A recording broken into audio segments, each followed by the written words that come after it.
Hello, my dear friends. Welcome to Cottage of Knowledge YouTube channel. Cottage of knowledge में आप सभी का स्वागत है और सुबह के 6 बजे है और हम आपके लिए लाए हैं गर्मा गर्म करंट अफेयर शो। हम ये वादा करते हैं हम सबसे फास्ट सबसे तेज़ आपके लिए ये करंट अफेयर्स लाएंगे और आपको हर एक एग्ज़ाम में आप यही से सारे करंट अफेयर्स का सवाल जो है वो यही से कर पाएंगे। तो फिर बिना वक्त गवाए चलते हैं आज की करंट अफेयर्स की ओर। देखते हैं आज का पहला टॉपिक। आज का पहला टॉपिक काफ़ी दुखद समाचार है कि विशाखापत्तनम में गैस जो लीक हुआ है उससे 10 आदमियों की मौत हो गई है। उनमें एक 6 साल का एक बच्ची भी है। और देखिए क्या बताया जा रहा है। यहाँ पे बताया जा रहा है कि 10 person including a 6-year-old girl died and over 350 others were admitted to various hospitals when ये देखिए यहाँ पे एक काम की चीज़ है styrene monomer gas. Styrene monomer gas has leaked from a chemical plant belonging to LG Polymers। तो उस कंपनी का नाम है LG Polymers। वो कहाँ पे सिचुएटेड है? वो है सिचुएटेड है are Venkatapuram in Visakhapatnam.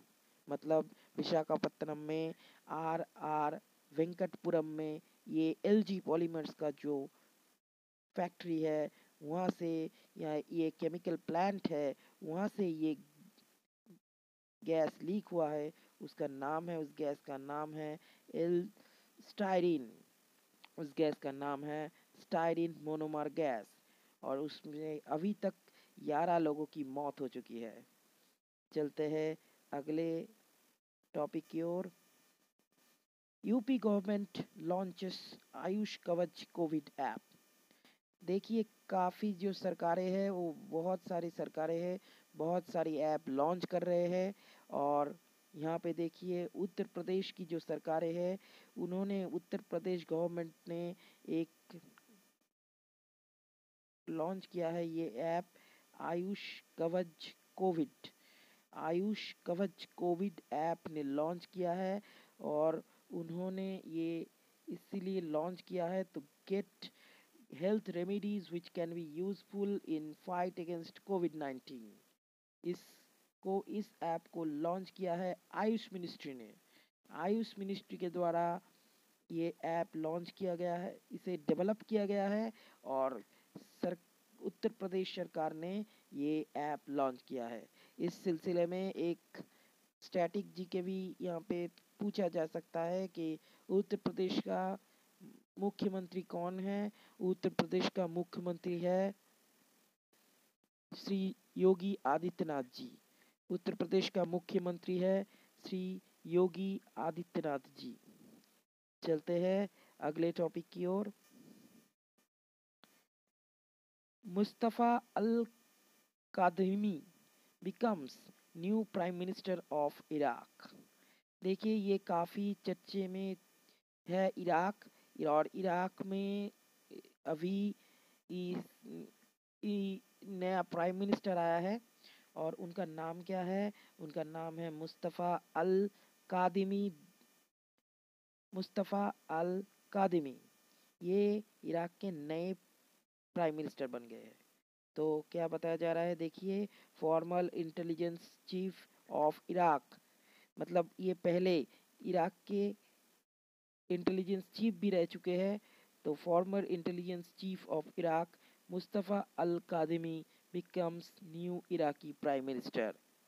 Former PM Adil Abdul Mandi resigned in November last year. The Iraqi parliament approves Kadimi's government at an emergency session। Emergency session के बेसिस पे ही इनकी सरकार को लाया गया है।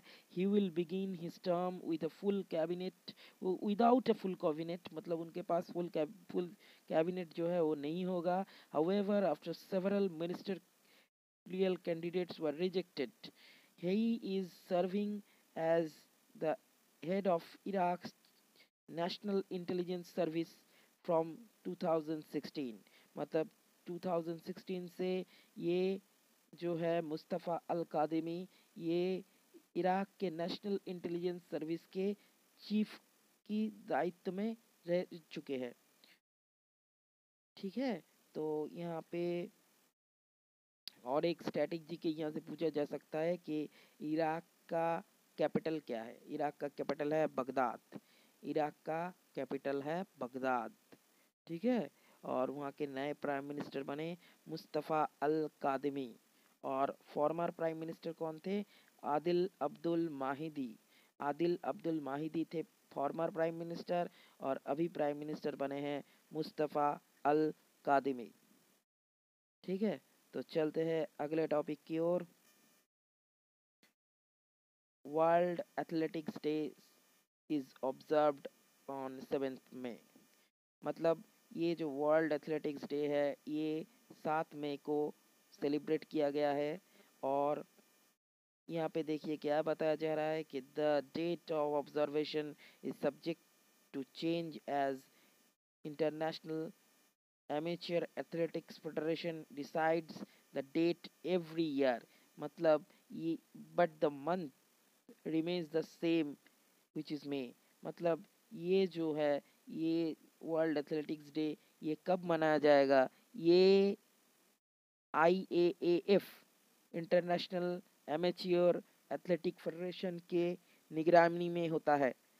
और ये ऐसा बताया जाता है कि हर हर ईयर पर ईयर ये मई का महीना में ही होता है, लेकिन जो डेट होता है वो यही डिसाइड करते हैं। चलिए चलते हैं अगले टॉपिक की ओर।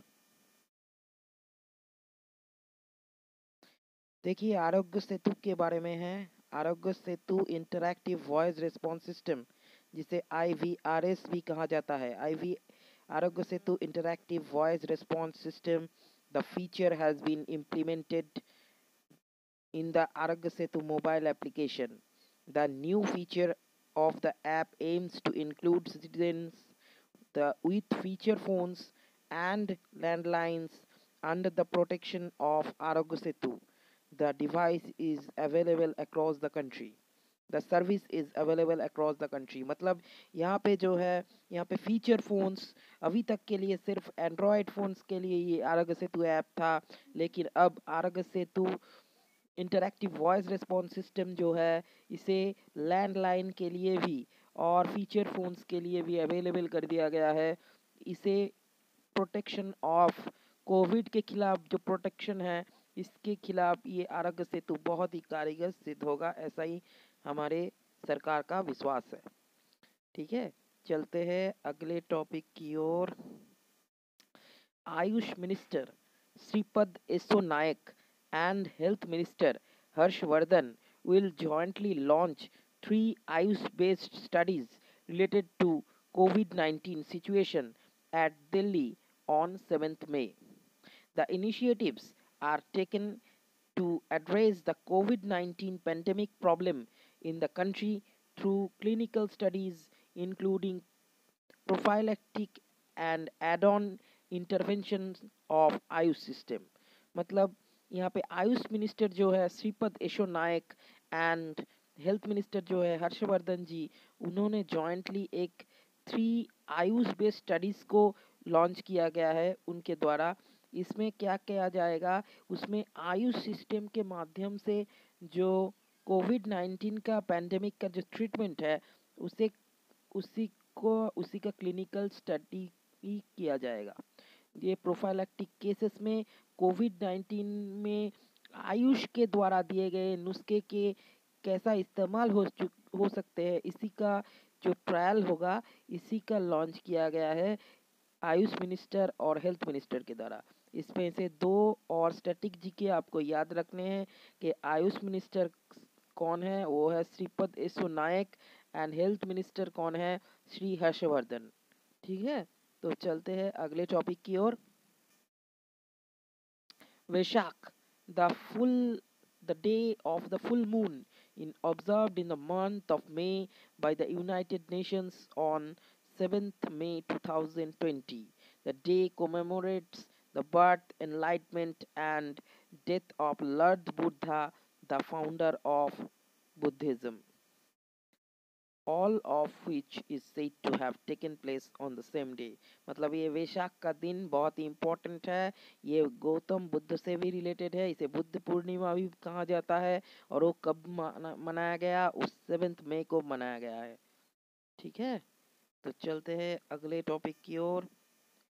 Karnataka chief minister B.S. Yediyurappa announced ₹1610 मतलब 1610 crore package for farmers, construction workers, weavers, auto and taxi drivers on 6th May.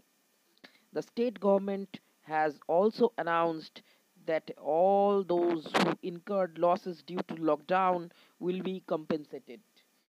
मतलब कर्नाटक के चीफ मिनिस्टर ने B.S. येदुरप्पा ने ऐसा कहा है कि उन्होंने 1610 करोड़ रुपए का पैकेज घोषणा किया है फार्मर्स के लिए, कंस्ट्रक्शन वर्कर्स, वीवर्स और ऑटो एंड टैक्सी ड्राइवर्स के लिए।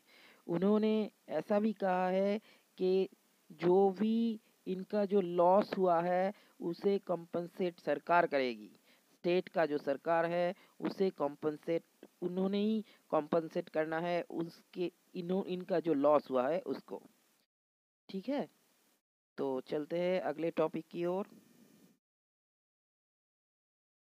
Corona virus global response international pledging conference. Coronavirus Response International Pledging Conference was held virtually on 5th of May. ये जो कोरोना वायरस का ग्लोबल रिस्पॉन्स इंटरनेशनल जो conference है वो virtually हुआ गया है 5th मई को। The conference begin on 4th of May and expected to end on 23rd of May. ये 4 मई से शुरू हुआ है और हम 23 मई को ख़त्म होने वाला है। Around 40 countries participated in the online summit. इस ऑनलाइन समिट में 40 कंट्री से पार्टिसिपेशन हुआ है। 40 कंट्री से पार्टिसिपेशन हुआ है। ठीक है, तो चलते हैं अगले टॉपिक की ओर। Rajasthan state health minister Raghu Sharma formally launched COVID-19 treatment with plasma therapy at the city's SMS Medical College through video conferencing on 6th May. SMS Medical College has received permission from the Indian Council of Medical Research to treat 20 critical patients with plasma therapy. देखिए, कोविड-19 के खिलाफ लड़ने में ये plasma therapy बार बार ये therapy का नाम उठ के आ रहा है। अभी राजस्थान के हेल्थ मिनिस्टर जो है रघु शर्मा, उन्होंने फॉर्मली लॉन्च किया है। कहाँ पे? एसएमएस मेडिकल कॉलेज में। एसएमएस मेडिकल कॉलेज में वीडियो कॉन्फ्रेंसिंग के थ्रू इन्होंने ये ट्रीटमेंट का ऑफिशियल लॉन्च किया है। और ये आईसीएमआर मतलब Indian Council of Medical research के द्वारा भी अप्रूव किया गया है कि वो 20 पेशेंट्स जो काफ़ी क्रिटिकल है उनके ऊपर प्लाज्मा थेरेपी का इस्तेमाल किया जा सकता है। ठीक है, तो यहाँ से क्या स्टैटिक टेकअवे ले सकते हैं हम कि राजस्थान का हेल्थ मिनिस्टर कौन है? रघु शर्मा। राजस्थान का हेल्थ मिनिस्टर है रघु शर्मा। और कहाँ पे ये प्लाज्मा थेरेपी राजस्थान में शुरू हुआ है? वो है एसएमएस मेडिकल कॉलेज। और इसे अप्रूव किया है आईसीएमआर मतलब Indian Council of Medical Research ने। ठीक है, तो चलते हैं अगले टॉपिक की ओर। Congress leader Adhir Ranjan Chowdhury took charge as chairman of the Public Accounts Committee of Parliament in Delhi on 6th of May amid the COVID-19 lockdown. He has been appointed as the chairperson of the committee for the beginning on 1st May 2020 and ending on 30th April 2021. मतलब ये जो अधीर रंजन चौधरी है Congress leader, उसको public accounts committee का chairman बनाया गया है ये पब्लिक अकाउंट्स कमेटी हमारे संविधान में जो भी कमिटीज का उल्लेख है उनमें पब्लिक अकाउंट्स कमेटी बहुत ही महत्वपूर्ण होता है। और अधीर रंजन चौधरी ने पीएससी का चेयरमैन का पद संभाला है। ठीक है, और ये कब तक के लिए है? ये 1 मई 2020 से 30 अप्रैल 2021 तक है। ठीक है, चलते हैं अगले टॉपिक की ओर। Prime Minister Narendra Modi chaired a meeting of the task force on coronavirus development. He reviewed current status of India's effort in developing the vaccine, drug discovery, diagnosis and testing. Prime minister ने जो corona task force है, corona vaccine के लिए जो task force है corona vaccine development के लिए, उस उसका जो मीटिंग था उसको चेयर किया है, मतलब उसका सभापतित्व किया है। और उन्होंने करंट स्टेटस है जे वैक्सीन डेवलपमेंट के बारे में जो करंट स्टेटस है उस स्टेटस को रिव्यू किया है। ठीक है, तो चलते हैं अगले टॉपिक की ओर। Russian President Vladimir Putin awarded Kim Jong-un a commemorative war medal to mark the 75th anniversary of the victory over Nazi Germany. The medal was awarded to recognize North Korean leaders' role in preserving the memory of Soviet soldiers who died on North Korea territory. देखिए, ये north Korean territory में Russian soldiers जो घायल हुए थे और उनका death हो गया है था वर्ल्ड वॉर 2 के दौरान, उसका जो कोमेमोरेशन किया था किम जोंग उन ने, उसी को उसका उसी के लिए रशियन प्रेसिडेंट व्लादिमीर पुतिन ने किम जोंग उन को भी एक कोमेमोरेटिव वॉर मेडल दिया है। और ये दिया गया है 75th anniversary of the victory over Nazi Germany, मतलब नाजी जर्मनी के खिलाफ उनका जो 75th एनिवर्सरी ऑफ विक्ट्री है, इसी के लिए रशियन प्रेसिडेंट व्लादिमीर पुतिन ने ये अवार्ड दिया है किम जोंग उन को। तो यहाँ से दो सवाल और पूछा जा सकता है कि रशिया का प्रेसिडेंट कौन है? वो है व्लादिमीर पुतिन। और ये किम जोंग उन कहाँ के राष्ट्र नेता है? किम जोंग उन है नॉर्थ कोरिया के राष्ट्र नेता। ठीक है, तो चलते हैं अगले टॉपिक की ओर। आज के लिए बस इतना ही। हम ऐसे ही और टॉपिक्स लाएंगे,